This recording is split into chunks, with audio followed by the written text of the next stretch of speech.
So the Mercedes early on managed to repass the Ferraris, and it looks like they're in a league of their own until the safety car comes out.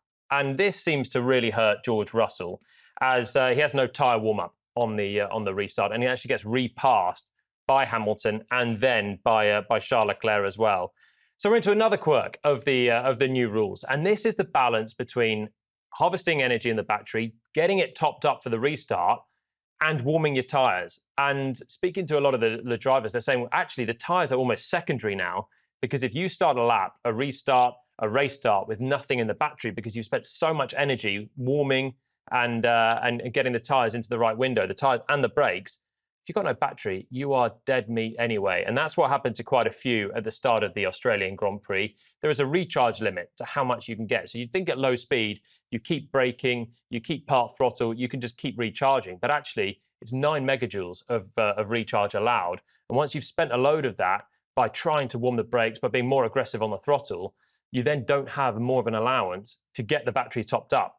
So that was the issue in Melbourne. And you can see here, under the safety car, a bit of data, Antonelli versus Russell, and they have really different approaches to how they're going to keep some temperature in their hard tyres at this stage. You've got Antonelli, who basically doesn't really use the brakes very much. He goes to half throttle, and that means he's not using energy from the battery. So he's doing a load of weaving as a result. You can see the steering trace here, Antonelli in the blue, loads of weaving, snaking the car down the straights, a lot more than George Russell.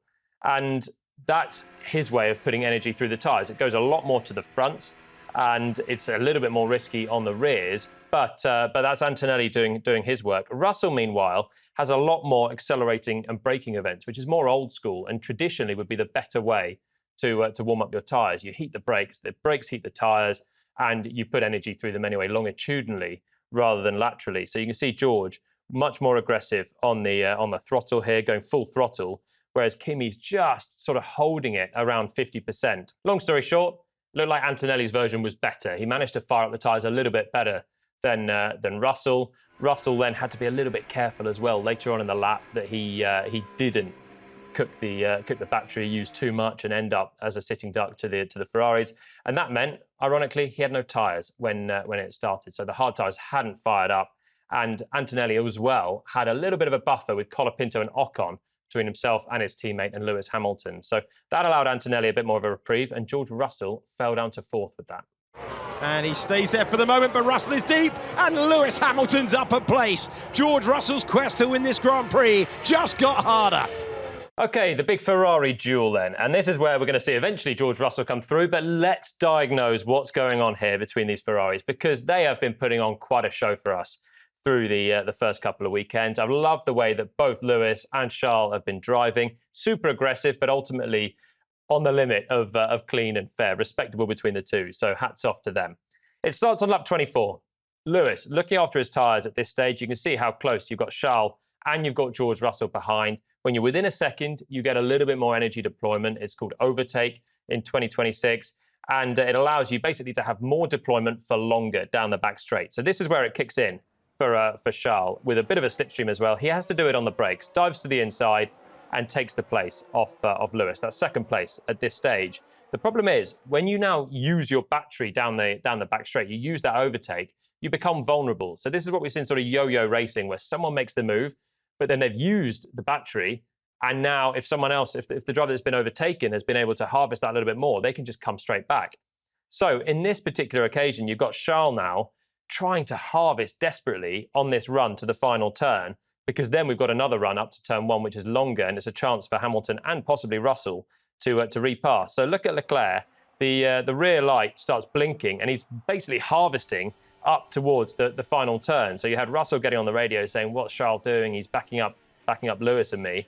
Yes, because he's desperately trying to harvest the battery and allow himself something to defend into this final turn. So when we get through here, we can see straight away, this is now the straight, and he looks immediately into his mirrors and thinks, has Lewis got anything more to offer to come back? Because he's obviously used his battery into that big hairpin. And on this occasion, he's managed to just harvest enough to keep Lewis at bay. But of course, Lewis now has the overtake enabled for the next run of laps. And that gives us our next moment on lap 26. And this is a big one then, this big brawl between the two Ferraris. Love to see it.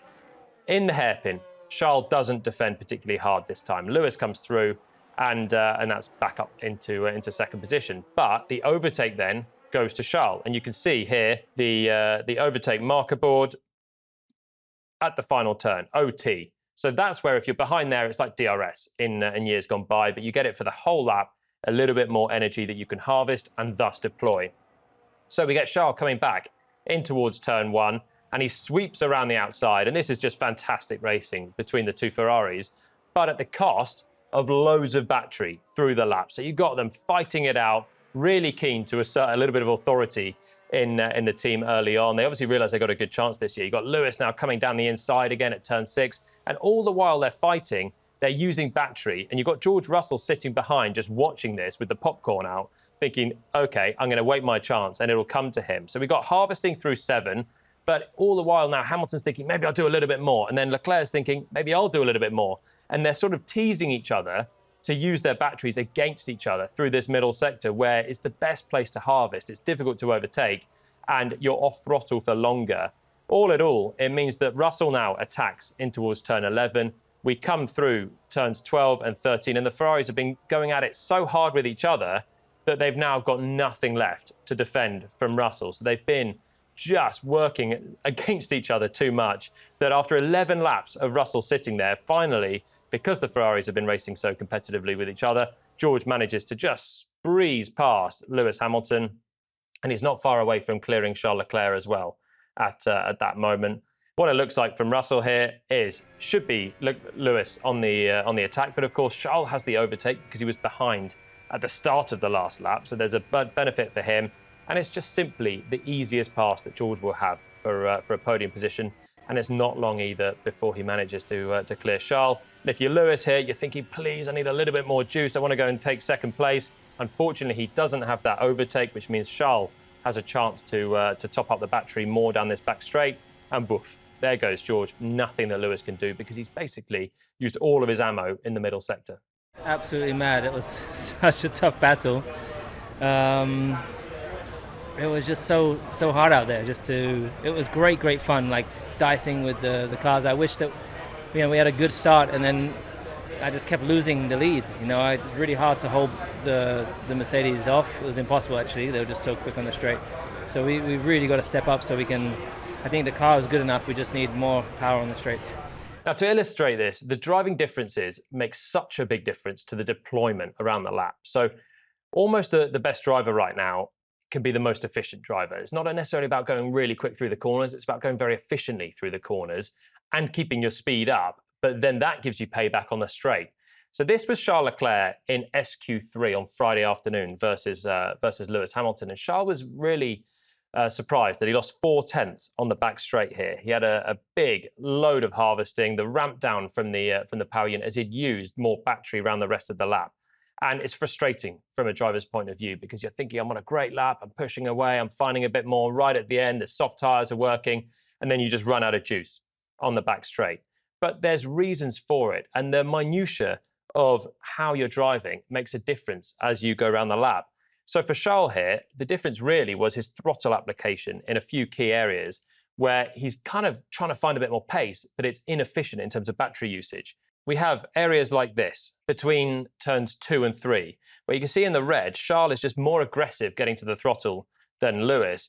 But in terms of lap time difference, it's really, really minimal, that difference between the red and the blue. Lewis is quicker in. He's not then using battery at that stage. He's just releasing and carrying speed, whereas Charles is slowing it down more and then getting on the throttle to try and make up the difference. And that is eating into his battery levels through the lap. It's exactly the same thing coming through turn 8, where you see, again, in the red here, Leclerc swinging back to full throttle as he's coming through the right, hustling on, fighting the car on the limit of a little bit of oversteer, whereas Lewis is more patient. He's waiting, and he gives up a little tiny bit of time. But if you see it on the speed trace, it's really negligible, the difference between the red and the blue. You can see Charles is minusculely quicker on the exit of this corner. But it eats up, again, another few percent of battery. And this aggressive driving style, combined with the fact that he then has to lift off on the exit of turn 10 with a big snap of oversteer, again, reduces your efficiency. You're demanding from the battery. you wait, and then you demand again, rather than bring it in and use all of that when you're flat out and not have to basically squander your battery power. That all means that when you get to the back straight, Lewis has just in tiny increments been able to keep up that battery to a higher level. And this is just an example, really, of how the drivers behind the wheel, the tiny details can make a difference around the lap. It's still about driving quick, but it's about driving efficiently now through the corners so that you can have that energy to spend on the straights as well. So it's a strange way of thinking. It's counterintuitive for the drivers. Max has been kind of outspoken about it as well. Charles has to recalibrate sometimes how he can drive. It's the same across the board. This was then the two drivers in qualifying in Q3, and you can see here the differences that Charles already learned from his day before. So firstly, the ramp down is the same for the two Ferraris. There's different strengths and weaknesses through the lap. But critically, you don't see Charles now racing to full throttle in between these corners. He's a little bit more patient, and he gets his reward when it comes to the straights. So then you can imagine the two fighting it out side by side around the lap, with George just sitting back. And all of those bits where you think, I'm going to go a little bit more throttle here and try and take advantage, it's eating into the battery. And if you are George Russell sitting behind, it's no wonder then he has a really easy pass.